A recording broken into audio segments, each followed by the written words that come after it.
vet from our sponsors, the Michigan Humane Society, to come on the show and answer our viewer questions about their pets. And you always send us great questions that may also help other pet owners. That's right. We want to welcome back Dr. Kelly Myers, who we both agree that Charlie Tickle's cross-eyedness is very cute. It's very cute. You mean the wall-eyed? What is it?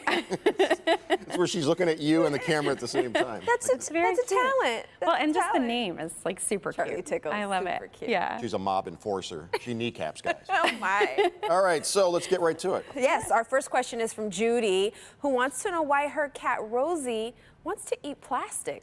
Yes. Rosie. So we don't know what kind of plastic, so I'm just going to kind of cover all plastics, right? So plastics slide across the floor, so they're really fun for cats. So that's one thing, probably fun, right? They like to grab them and move them around and things like that. So the other reason is plastic is porous, so it probably picks up the smell of food. So if you've got plastic around the house that maybe has had food around it, they're really interested in that food more than the plastic.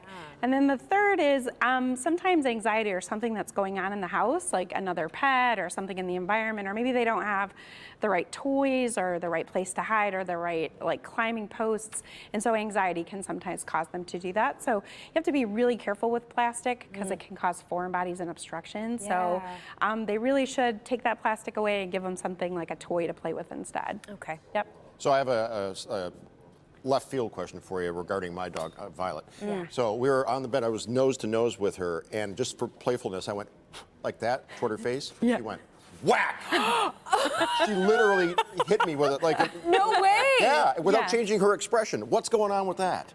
Well, yeah. Seriously? So let's try an experiment. How about you get really close to me and I blow in your face and see what happens? All right. Dr. Kelly just dropped the mic. Let's get to our next question from Kimberly. Here's her bird, Monkey. The name of the bird is Monkey? Yeah, isn't that cute? Okay. She wants to know if it's okay to use air freshener, scented candles, and the like around pet birds. This is a really good question. It is a great question because anything aerosol can be really dangerous for birds. So no air fresheners, no cleaning products. Birds have a very sensitive respiratory tract, and then they also have really thin membranes called air sacs all over their body. So anything that goes aerosol can be really harmful for birds, and especially Teflon. So Teflon, which is in nonstick pans, it's in self-cleaning ovens, sometimes some toasters, that is actually deadly for birds. So they will very quickly, they can die from that aerosol of the Teflon. So you have to be really careful with that. So no nonstick pans, and then if you're worried about your appliance, you need to call the appliance company and find out if there's any Teflon. No self-cleaning ovens, things like that. You gotta take the bird out of the house if you're gonna do that. Got it. That bird looks like Monkey, right? Monkey the bird. It looks like he's looking at Tati like, Oh, don't do that. that's a snack right there. No. That's a snack right there. Oh, I have a little bird here, just a little. Do you? Just a little. I'll Oh, talk. he's so Bird cute phobic. though. Well, our final question is from Kim, who says that her 2-year-old easygoing lab, like Violet, Rufus. Violet. has suddenly started lunging and barking at rando dogs on walks. What's this about? Yeah, so it's really hard to tell without seeing the actual behavior that's happening.